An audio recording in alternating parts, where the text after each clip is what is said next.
कहानी में अपना मेन कैरेक्टर एक हंटर था जिसके पास एक ऐसी एबिलिटी थी कि अगर वो किसी भी चीज को खा ले तो उसकी पावर्स अपने हीरो को मिल जाएगी। और सेम एबिलिटी के साथ इसका दोबारा जन्म होता है एक दूसरे वर्ल्ड के अंदर, जहां हमारा मेन कैरेक्टर है एक गॉब्लिन जिसको सरवाइव करना है बहुत ही ज्यादा पावरफुल एनिमीज और बीस्ट के सामने। और जैसे जैसे अपना मेन कैरेक्टर अपने एनिमीज को मार के उनको खाएगा तो उनकी नई स्किल्स इसको मिलती जाएगी। तो अब देखते हैं कि ये कितना पावरफुल हो सकता है। स्टोरी की शुरुआत में हमें दिखाया जाता है तामाकी नाम के हमारे मेन कैरेक्टर को, जिसे एक लड़की लगातार स्टैब किए जा रही थी और एक फाइनल स्ट्राइक के साथ हमारा मेन कैरेक्टर मारा जाता है। जिसके बाद हमारे हीरो की जर्नी डे 1 से स्टार्ट होती है, जहाँ पर आंखें खुलने पर वो देखता है कि उसके सामने एक गॉब्लिन है जो कि हमारे हीरो का नाम गोबर रखता है, मेरा मतलब गोबरू रखता है। और नाम रखने के बाद इस ओल्ड गॉब्लिन ने, जिसका नाम गोबजी था, गोबरू को बहुत सारे कीड़े खिलाकर सुला देता है यहीं पर। नेक्स्ट डे गोबरू ये नोटिस करता है कि उसके साथ काफी सारे ग्रीन गॉब्लिन्स बेबी हैं यहाँ पर, और वो यहाँ पर उठने की कोशिश करता है लेकिन अपनी बॉडी वीक होने की वजह से वो खड़ा तक नहीं हो पा रहा था। ये सोचकर वो रो रहा था यहाँ पे। ये था डे 2। अब डे 3 की शुरुआत पे गोबरू की एज 3 दिन के अंदर काफी ज्यादा बढ़ जाती है। और डे 4 के अंदर गोबजी यहाँ पर अपने सारे गॉब्लिन बच्चों से आकर बोलता है कि आज के बाद से तुम्हें अपना पेट खुद से भरना होगा, बाहर दूसरे बीस्ट को हंट करके। और वैसे तो गोबरू को ये सारे इंसेक्ट पसंद नहीं आते, लेकिन खुद को स्ट्रॉन्ग बनाने के लिए वो इनको खाने लगता है। जिसके बाद गोबरू की नजर जाती है एक गॉब्लिन के ऊपर जो उसके साथ मौजूद सारे गॉब्लिन से साइज के अंदर काफी ज्यादा बड़ा था। और जब गोबरू अपनी गुफा के अंदर से बाहर निकलता है तब वो नोटिस करता है कि ये पूरी जगह देखने में तो अर्थ की तरह ही लग रही है। और उसके साथ था वही गॉब्लिन जो कि साइज में काफी पावरफुल लग रहा है और इसका नाम होता है गोबकीची। गोबरू बोलता है कि भले ही ये जगह दिखने में अर्थ की तरह है, लेकिन यहाँ के प्लांट और एनिमल अर्थ से बहुत ही ज्यादा अलग है। जिसके बाद अपना गोबरू गोबकीची की हेल्प मांगता है और बोलता है कि चलो मिलके हंट करते हैं अपना पेट भरने के लिए। और जब ये लोग हंट करने जाते हैं तब इनको एक रैबिट दिखाई देता है जिसके हॉर्न थे। जिसके बाद गोबरू के प्लान के अकॉर्डिंग गोबकीची रैबिट के पीछे भागता है और मौका मिलने पर गोबरू उस रैबिट को खत्म कर चुका था, लेकिन गोबकीची इस रैबिट को अकेले खाने की सोच रहा था यहाँ पर। जिसके बाद गोबरू उसको पीटते हुए ये समझाता है कि हम दोनों ने मिलके मेहनत करी है इसे पकड़ने के लिए, इसलिए हम दोनों को साथ में शेयर करके खाना चाहिए। साथ ही गोबरू ने ये नोटिस किया था कि इस रैबिट के हॉर्न को वो इस्तेमाल कर सकता है एज अ वेपन। ये आइडिया दिया था उसके दिमाग के अंदर मौजूद एक सिस्टम ने। जिसके बाद ये दोनों मिलकर अपना खाना एंजॉय करते हैं। अब आता है डे 5, जिसके अंदर फिर से गोबकीची रैबिट के पीछे भाग रहा था और गोबरू अपने मारे हुए रैबिट के हॉर्न का इस्तेमाल करके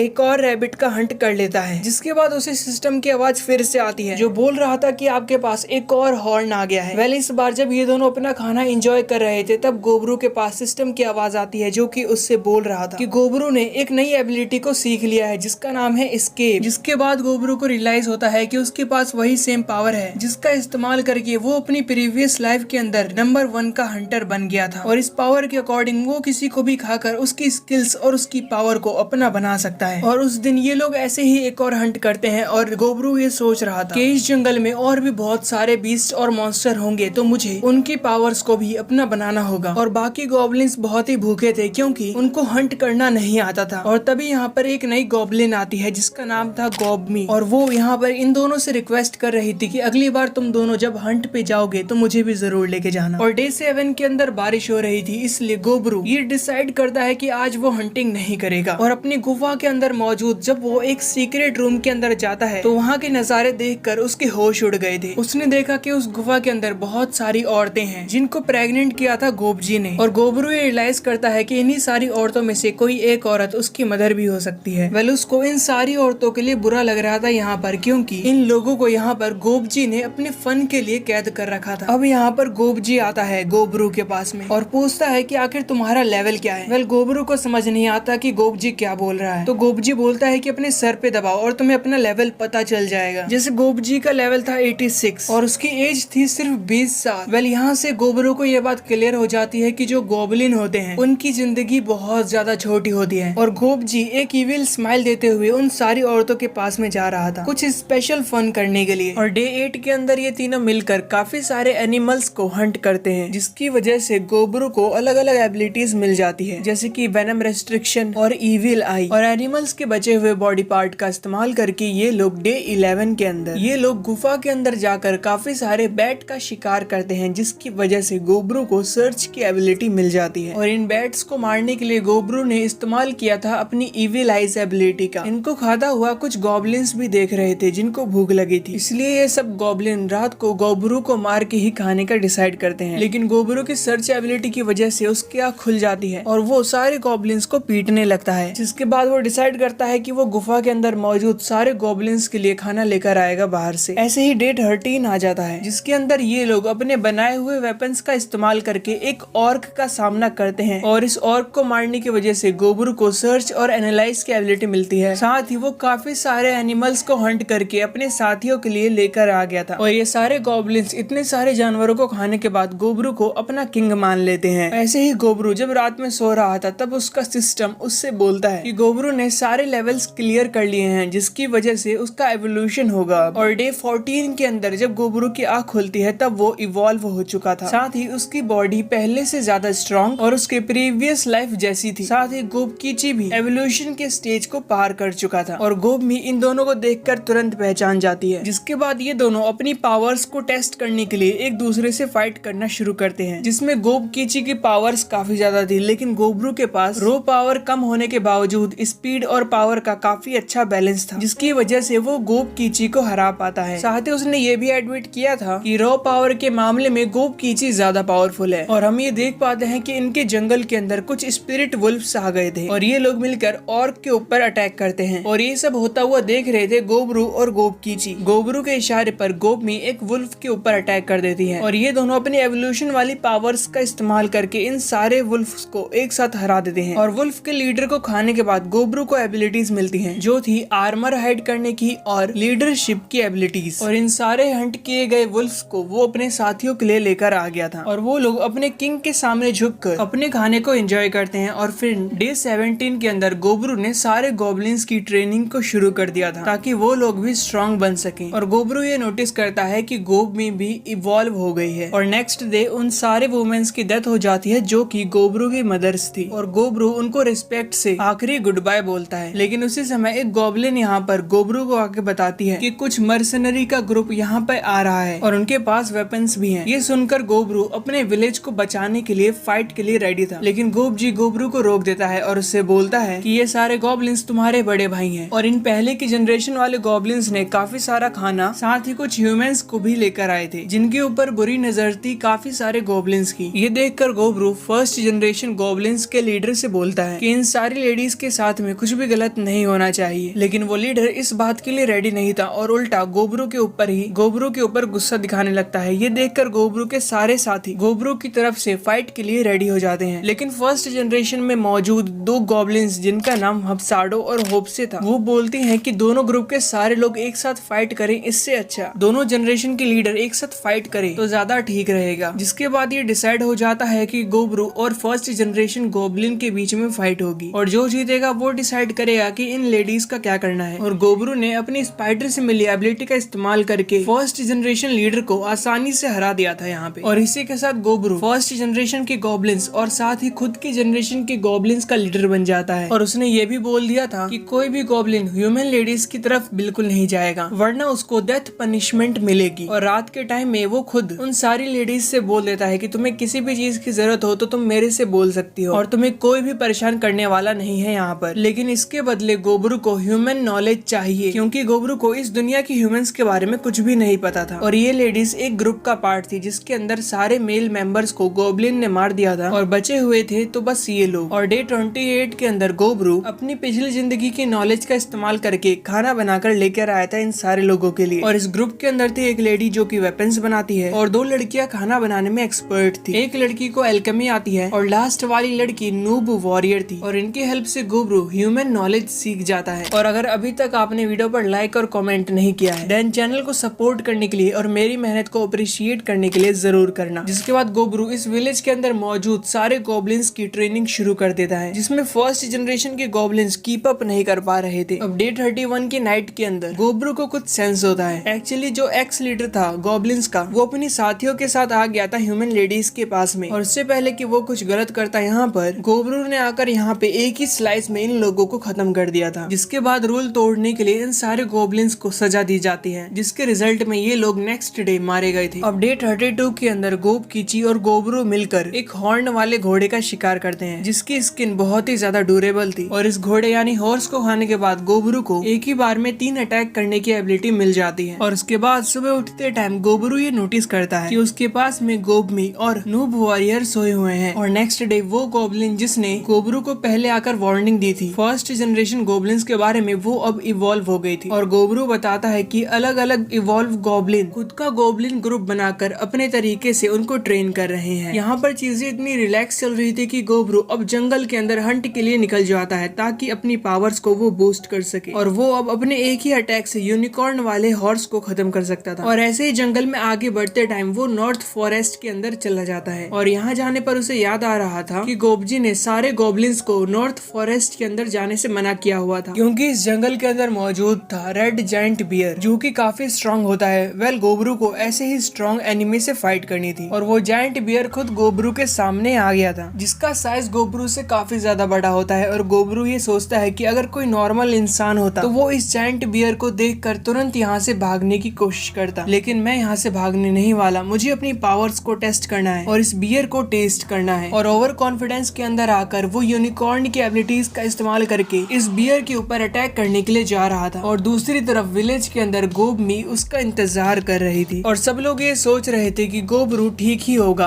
आखिर उसे कौन हरा सकता है। वेल इनको क्या पता कि गोबरू को हराने वाला अभी उससे ही फाइट कर रहा है क्योंकि गोबरू के इतने पावरफुल अटैक को रोकने के लिए बियर ने अपने हाथ का इस्तेमाल किया था जिसकी वजह से उसका एक हाथ तो चला गया, लेकिन वो ये समझ गया था कि गोबरू इस अटैक का दूसरी बार इस्तेमाल नहीं कर सकता, इसलिए वो गोबरू के ऊपर अपने स्लाइसिस अटैक करना शुरू कर देता है। और गोबरू ये नोटिस करता है कि वो अपनी स्पीड से भी इस रेड बियर को हरा नहीं पाएगा। साथ ही इस रेड बियर की स्किन यूनिकॉर्न हॉर्स से भी ज्यादा हार्ड थी। और आगे गोबरू उसको अपने स्पाइडर वेब के अंदर कैद करने की कोशिश करता है जिसको बियर ने आसानी से बेकार कर दिया था। और वो गोबरू के ऊपर अपना फायर ब्रेथ अटैक करता है। ये अटैक इतना ज्यादा पावरफुल था कि पूरे जंगल में आग लगना शुरू हो जाती है। और इतनी देर में गोबरू यहाँ से गायब हो गया था जिसको ढूंढ रहा था ये बियर। और गोबरू ने काफी सारे एनिमल्स को खाया था जिसका इस्तेमाल करके वो अपनी स्किन को इतना ठंडा कर रहा था ताकि वो आग लगने की वजह से इतने ज्यादा टेम्परेचर होने के बावजूद इस बियर से अटैक कर पाए। और वो अब बियर के सामने आ गया था उससे फाइट करने के लिए। और बियर दोबारा से अपना फायर ब्रेथ अटैक कर रहा था गोबरू के ऊपर, लेकिन वाटर एनिमल्स खाने की वजह से गोबरू वाटर टेक्निक का इस्तेमाल करके बियर के फायर ब्रेथ अटैक से बच पा रहा था। वेल गोबरू की कुछ एबिलिटीज हमसे हिडन रखी जाती है और फाइट करते टाइम हमें उन्हें दिखाया जाता है। जैसे कि गोबरू अब एक अटैक लेता है बियर का जिसकी वजह से वो काफी सारे पेड़ों को तोड़ते हुए उनके पार जा रहा था, लेकिन अपने आप को बचाता है वो एक स्लाइम एनिमल की स्किल से। लेकिन इस बीच गोबरू का हाथ बिल्कुल फाइट करने लायक बचा नहीं था। वेल वो डिसाइड करता है कि वो इतनी जल्दी तो हार नहीं मानने वाला और वो